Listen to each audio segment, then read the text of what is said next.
A partir de agora, no programa Maranata, você ouve a Hora da Palavra.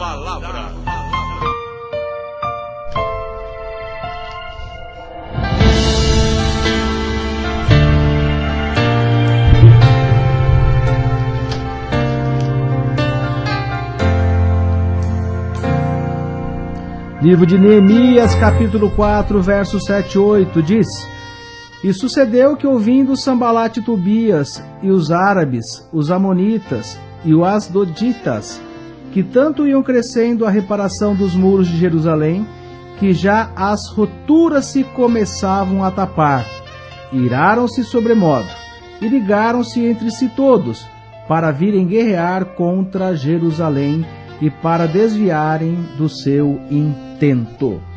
Querido irmão que está me ouvindo essa mensagem pela Rádio Regional, você que vai ouvi-la posteriormente pelo Facebook ou pelo YouTube no canal Maranata.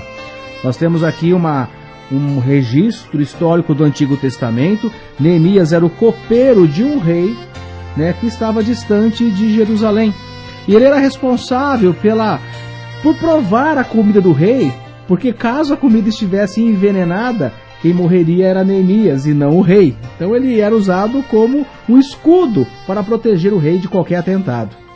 E o rei percebeu que Neemias estava muito triste, muito abatido, e se incomodou com o semblante desse rapaz, desse copeiro, e perguntou: o que está acontecendo? Por que você está abatido? Por que você está triste?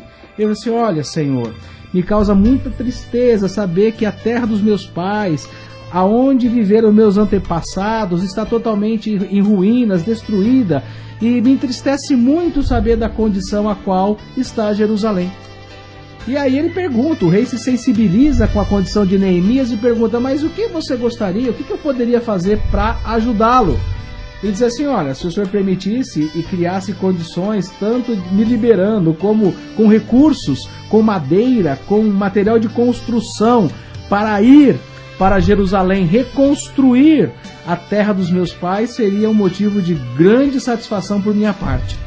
E o rei foi tocado, o rei foi sensibilizado por essa maneira como Neemias o tratou, e o rei permitiu que ele pudesse retornar para a casa dos seus pais, dos seus antepassados, e começasse a reconstruir os muros. Então imagine o seguinte: ele chegou num lugar, numa terra totalmente arrasada, um lugar totalmente destruído. Imagine uma cidade. Naquele tempo, calcula-se que Jerusalém tinha um perímetro de 500 metros de muros ao redor. Isso equivale a mais ou menos ao centro da cidade de Palmital. Não é uma coisa tão grande onde estava Jerusalém, mas era uma obra gigantesca, porque havia necessidade de construir muros, e os muros eram altíssimos, tinham 7, 8 metros de altura e bastante largos. Então eram colocados pedra sobre pedra. Então era um trabalho extremamente árduo, longo, difícil. E isso fazia parte do projeto de reconstrução de Jerusalém. Colocar essas pedras ao redor, ao perímetro de Jerusalém, numa forma de colocar da maneira a qual a cidade estava edificada antes da sua destruição. E eles começaram a reconstruir. E a obra era muito dura. E eles estavam fazendo uma grande obra. E o que é curioso quando nós lemos esse texto aqui que fala sobre Sambalate e Tobias, eram opositores a esse povo, eram opositores a Neemias. Então eles faziam mais ou menos o seguinte: durante o dia o pessoal ia lá, colocava as pedras, construíam parte do muro. Durante a noite, esse povo, liderados por Tobias e Sambalate, ia lá e derrubava o muro que estava sendo feito.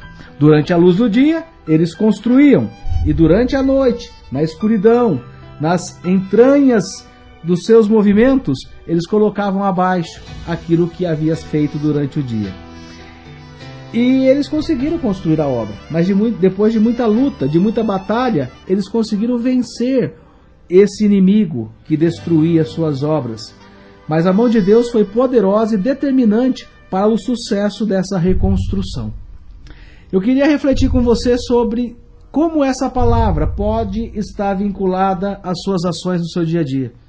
Quantas vezes no seu trabalho, na sua família, nas suas relações sociais, você fazendo uma boa obra, você trabalhando, você se empenhando para que haja o sucesso, que haja o bem-estar, para que haja uma condição profícua, boa para as pessoas, e você percebe que o seu trabalho se torna o seu trabalho é destruído pelas mãos de outros que conspiram contra você.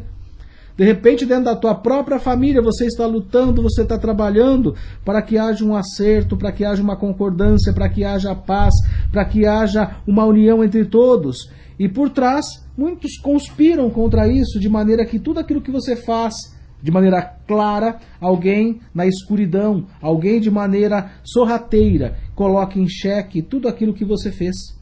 Aqui o exemplo é muito claro quando a gente olha na Bíblia. Aquilo que era construído à luz do dia, a reconstrução de uma cidade, dos muros, para trazer segurança para um povo, era colocado abaixo, à noite, na escuridão, nas trevas, por parte daqueles que não queriam a reconstrução. E você possa aprender com isso, que nem sempre, mesmo quando fazemos uma boa obra, mesmo quando nós temos os argumentos da importância da nossa ação, do nosso trabalho, do nosso envolvimento, haverá pessoas que não concordam com isso. Haverá pessoas que conspiram contra as nossas vidas. Haverá pessoas que estarão criando armadilhas, puxando o seu tapete, apunhalando pelas costas, para que você possa ser destruído, para que você possa perder a autonomia do que você faz. E não é apenas no Antigo Testamento, nessa obra que vimos através de Neemias, mas nós podemos ver isso através do próprio Evangelho pregado, quando Jesus estava aqui. A obra que Jesus fazia nessa terra era maravilhosa, era grandiosa, porque ele libertava, curava, abençoava, ressuscitava, ensinava, fazia tudo aquilo para a honra e glória de Deus. Ele anunciava aqui nessa terra o reino de Deus de maneira plena e verdadeira. Mas até entre eles, até entre os seus amigos, os mais próximos, que sentavam à mesa junto com Jesus, haviam aqueles que conspiravam, como é o caso de Judas, que conspirou, que na escuridão da noite foi entregá-lo, foi vendê-lo, o seu amigo. E ninguém questiona aqui o trabalho de Jesus, mas questiona a traição, a condição inoportuna daqueles que sentam à mesa e conspiram contra aqueles que têm uma grande obra. Talvez no teu dia a dia você passe por isso, talvez você não veja o fruto do seu trabalho porque você tem a sensação de tudo que você constrói, alguém por trás manipula para que haja uma destruição. E cada pedra, tijolo assentado no seu dia a dia, alguém vem sorrateiramente, corruptamente, indignamente e coloca para a terra, por baixo, o que você construiu. Mas o ensinamento que fica aqui é que os que esperam no Senhor se regozijarão. E Neemias sabia que a obra que ele fazia era muito maior do que a sua vida. Era uma obra em função de um povo, de uma nação abençoada por Deus. E pelas mãos de Deus, pelo trabalho de Neemias, os muros foram reconstruídos e a cidade foi edificada. Que você possa ter a certeza que a obra que fazemos não é em vão, quando temos a mão de Deus nos guiando, cuidando e nos abençoando.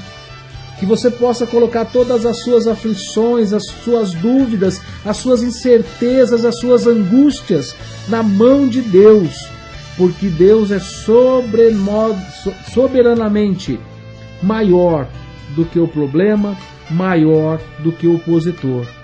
Que Deus te abençoe, que Deus esteja contigo nessa grande obra, que você possa executá-la, em nome do Pai, do Filho e do Espírito Santo.